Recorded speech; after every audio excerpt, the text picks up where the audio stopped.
Labanan ang korupsyon at political dynasties. Ito ang tema ng kilos protesta noong linggo, November 30, 2025 sa EDSA na nilawakan ng iba't ibang sektor ng lipunan. Maliwanag na ang political dynasties ang siyang kumukopo ng malawakang korupsyon sa gobyerno. Kanilang isinisigaw ang panawagang patalsikin na sa pwesto ang Pangulo. Samantalang ang ibang grupo ay isinisigaw din ang pagbibitiw ng pangalawang Pangulo ng bansa. Magugunita na sinabi ng Pangulong Bongbong Marcos Jr. sa kanyang sona noon, 4 na buwan na ang nakakaraan na mahiya naman kayo. Sa wakas, unti-unti nang may nangyayaring aksyon sa malawakang korupsyon sa flood control corruption scandal. Kamakailan ay naglabas na ng mga arrest warrants kina dating ex-representative Zaldico at maraming iba pa. Naglabas na rin ng abiso si Ombudsman Boying Rimulya na sasampahan daw ng mga kaso at aarestuhin ang mga sangkot na senador at kongresista bago magpasko. Maging ang Independent Commission for Infrastructure ay nagrekomenda na rin ng pagsasampa ng kaso laban naman kay ex-House Speaker Martin Romualdez at iba pa. Sa natathalang sinulat na artikulong Bardagulan ni Ronald Llamas ng Filipino Star ngayon, opinyon na may petsang November 26, 2025 ang pagsasampa ng kaso sa mga akusado. Marami rito ay nasa antas pa lang ng announcements at promises. Ayon kay Llamas, totoo, may ilan ng naaresto pero malaya pa rin ang mga main character. Hindi na ito sasapat sa mamamayang paikli ng paikli ang pasensya at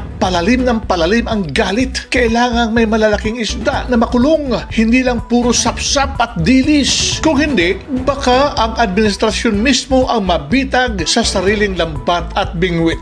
Krusyal ang papel ng mamamayan, partikular ang mga social movements, moral leaders at iba't ibang sektor. Sa mga darating na araw at linggo, hindi lamang kailangan lalong pagtingin at palawakin ang kilusang protesta upang pabilisin ang pag-usad ng gulong na hustisya. Kailangang dalhin ang pagkilos sa pagbubuwag ng mga political dynasties. Ang mga political dynasties ang isa sa mga ugat ng korupsyon at kahirapan sa ating bansa dahil sa pagkagahama ng ilang political families. Nakasentro sa kanila ang kapangyarihan, pwesto at yaman habang ang mamamayan ay namamalimos ng ayuda. Ang bangayan sa pagitan ni Marcos Jr. at mga Duterte ay sintomas ng kanser ng political dynasties. Yan ay mensaheng binitbit ng trillion peso March movement noong linggo sa EDSA People Power Monument. Kung walang political dynasties, tiyak na hihina ang culture of corruption and impunity. Kung walang political dynasties, mas maraming ladaya sa systematic poverty. Yan ang sigaw ng mga mamamayan sa EDSA noong